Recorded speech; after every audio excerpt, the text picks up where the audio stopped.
So, um, I just kind of wanted to talk about something, and I wanted to talk about the presence of Jesus. Because see, today, there's a lot of stuff that's going on,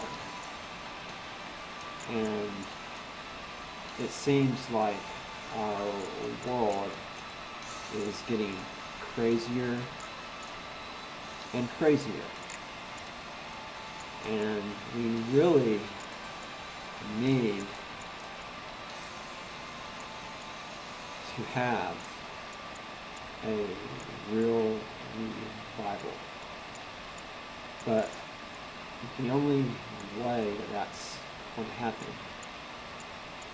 is that if we really experience the presence of Jesus.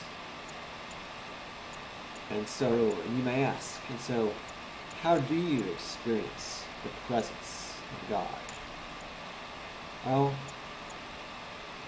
I think some of that comes through prayer and through fasting. But, I mean, it's not just His presence, which His presence is awesome. But the thing is how do we bring men to Christ? I mean, how do we save those who don't know Jesus yet? And His presence is awesome. I mean, His presence is mind-blowing. But you see, I think it's the combination of His presence and His power. I think that's going to change everything. You say, how do we get His presence and His power?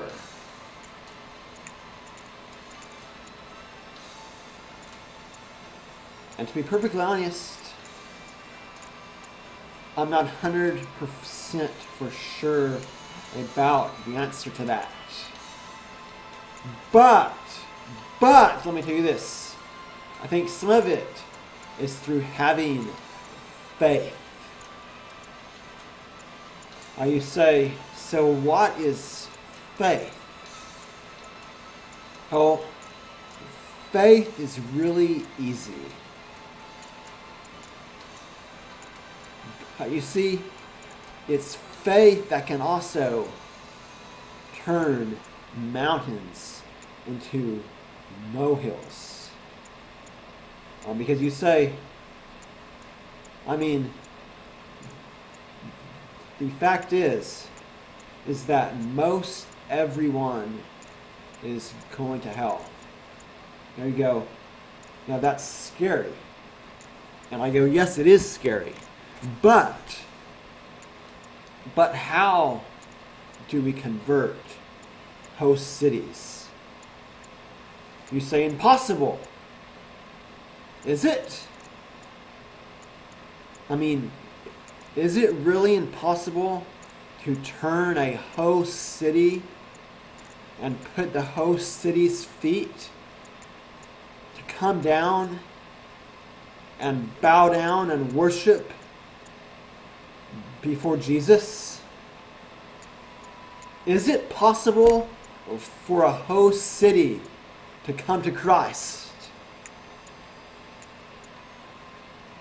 Well, the logical man says that a host city cannot come to Christ. That there's no way that a city can come to Christ. That there's no way that a city can be born again. Well, see, I would say let's look at the first Great Awakening. Because see, when men like Jonathan Edwards and George Whitefield preached, you saw large cities come to Christ. And you say, oh, that was 250 years ago. That was in the 1730s and the 1740s. Yes, it was. But there were large conversions of cities that happened back inside of the 1730s and the 1740s. And so therefore, it cannot be impossible. But you see, these men, I think that they had something that we do not possess. I think they had something that was deep inside of them. You see, because I think that God dealt with these men. And I think that God somehow changed them. So that when they went out and preached, that they weren't just preaching correct doctrine.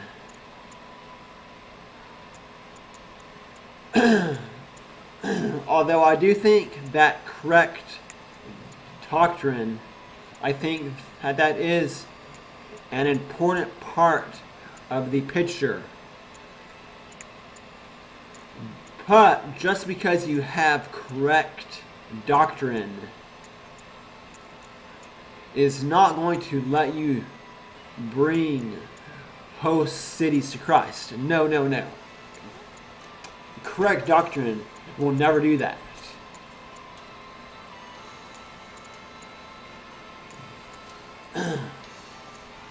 How you see the people who they preach to, they were ripped from the inside out. And just having correct doctrine is not going to rip you from the inside out. Just because you have correct doctrine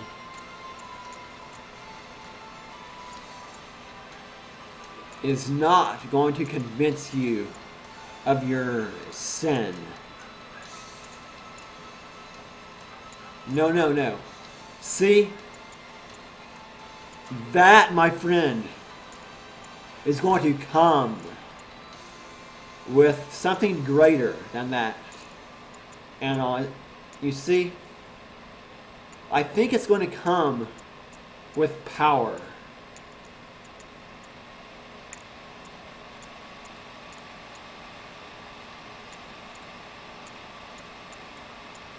And so we say, how do we get that power? And you know, I mean, I don't have the answer to this. But let me tell you this.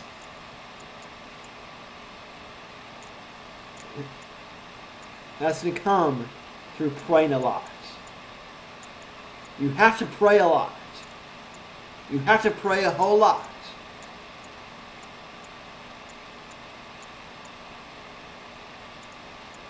Because when you pray, there's power.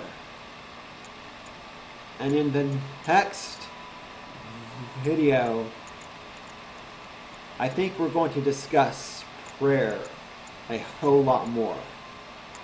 So, I will see you in the next video.